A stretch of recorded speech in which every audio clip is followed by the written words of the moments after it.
aqui na mesa são peças brutas, tá totalmente natural, apenas foram cortadas e talvez tirada ali uma certa poeira, uma sujeirinha, mas nada mais do que isso, galera. E o rústico representa realmente isso, peças naturais que remetem ali à natureza. Eu particularmente adoro esse tipo de trabalho, por isso que eu sempre estou trazendo esse tipo de conteúdo aqui para vocês. A primeira coisa que você vai fazer quando você pega uma peça que nem essa aqui é bolar ali o projeto que você quer para aquela peça. Sabendo disso, o próximo passo é fazer o nivelamento. Como é que você vai fazer esse nivelamento? Por que ele é tão importante?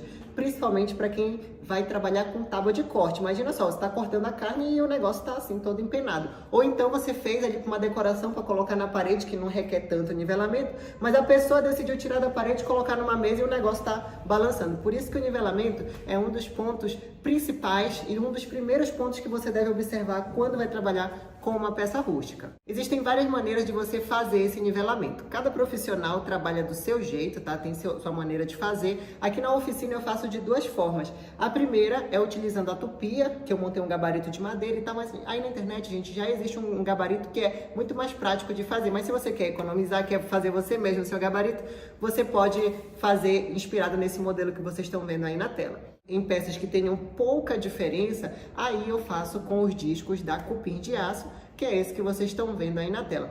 O legal do disco da cupim de aço é que além de você conseguir fazer o nivelamento, você já faz o lixamento tudo junto.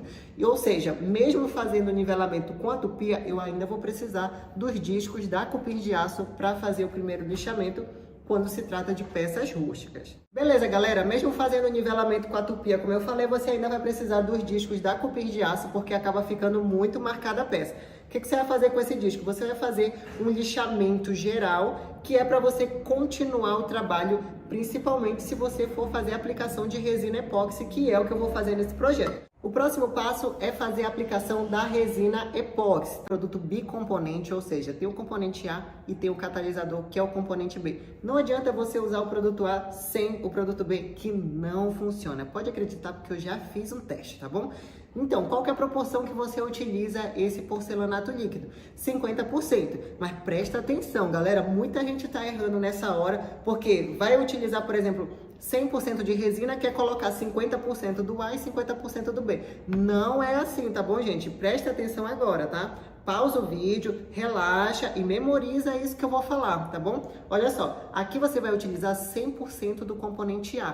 Por exemplo, 50 gramas. Você não vai me colocar 50 gramas do B. Você vai colocar 50% do que você colocou no A, ou seja, 25 gramas. Vocês estão entendendo o que eu tô falando, né? É 50%, só que é 50% do componente A. Se você colocar 100%, tipo 100 gramas do componente A, você vai colocar 50 gramas do componente B.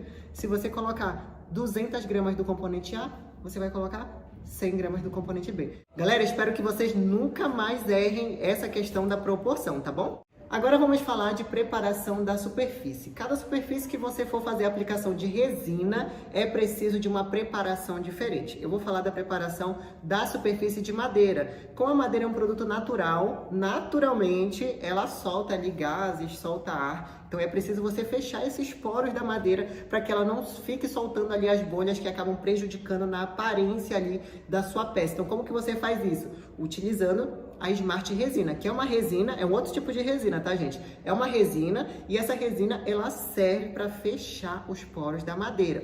Lembrando, tá? Dica importante aqui para vocês. Tem profissionais que fazem esse selamento com o próprio porcelanato líquido. Faça uma camadinha bem fina ali, espera secar e tal. Só que o que que acontece?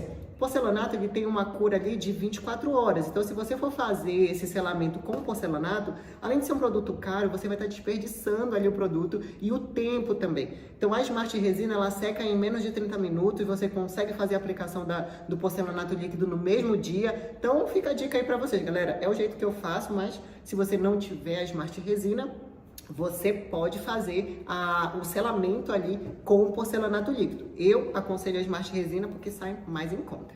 Vocês já perceberam que essa peça aqui, ela tem vários buracos que passam de um lado para o outro, né? Como que você vai fazer essa vedação ali? Utilizando uma fita crepe, tá, galera? A fita crepe, ela já resolve bastante a vida ali para quem tá trabalhando com resina. Uma dica bem legal é passar um fiozinho ali de cola instantânea na bordinha ali da fita crepe, porque isso ajuda a resina não vazar, tá bom? E não se preocupa que a cola instantânea, ela não vai marcar a peça. Depois você lixa, sai tudinho.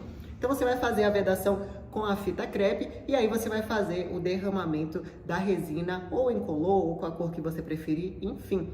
Fez o derramamento, galera, o que você vai fazer agora? Nada, vai sentar e esperar 24 horas, tá? Não tem o que fazer, gente. É o tempo de cura da resina para você continuar o trabalho. Então esperou 24 horas ali, né? Você deixa a peça ali, vai fazer outra coisa, arrumar a casa, vai limpar a oficina. Aí 24 horas depois você vem e começa a trabalhar na peça. Como que você vai trabalhar? Fazendo o lixamento. Eu gosto de começar o lixamento para tirar o excesso de resina com a lixa número 100. Depois que você faz o lixamento com a lixa 100, aí você vai aumentando os grãos, né? 200, 300, 400, 600, 800, enfim, galera, eu chego até a lixa 2000, mas tem profissional que chega até a 5000, isso daí é opcional. Quanto mais brilhante você quiser que a peça fique, maior o grão você tem que utilizar. Até o grão 2000, eu já acho que fica um brilho suficiente, tá? E depois que você fizer essa parte aí do lixamento, que você chegar no brilho que você deseja para aquela peça, aí você vai finalizar a peça fazendo a aplicação com óleo mineral, que vai hidratar a peça por dentro, vai evitar com que a madeira rache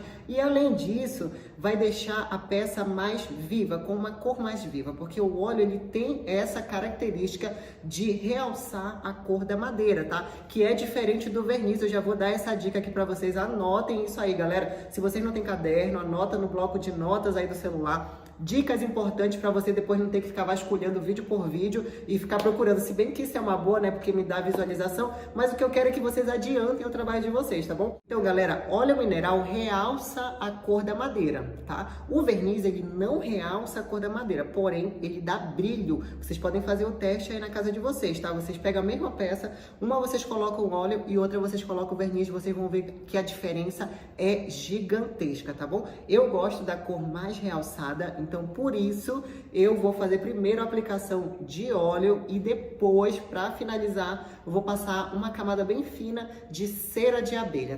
E esse daqui é o resultado final. Olha só, galera, uma linda peça, uma tábua de corte totalmente diferenciada, peça única, galera, mas ninguém vai ter uma peça que nem essa aqui, feita com um passo a passo super simples. Você que vai entrar na marcenaria agora ou já começou, veja bem o que é que você quer fazer para você não comprar ferramenta que você não vai usar, para você não comprar produto que você não vai usar. Por quê? Porque você vai desperdiçar dinheiro, você vai jogar dinheiro fora, tá bom? Então, primeiro vê o que é que você quer. Quer trabalhar com peças rústicas? É um certo tipo de ferramenta.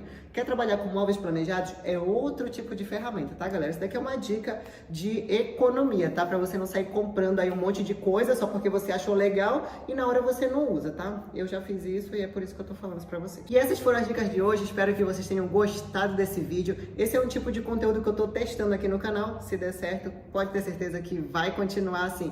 Um beijo, gente, fiquem com Deus e até o próximo vídeo com mais dicas legais. Tchau, tchau!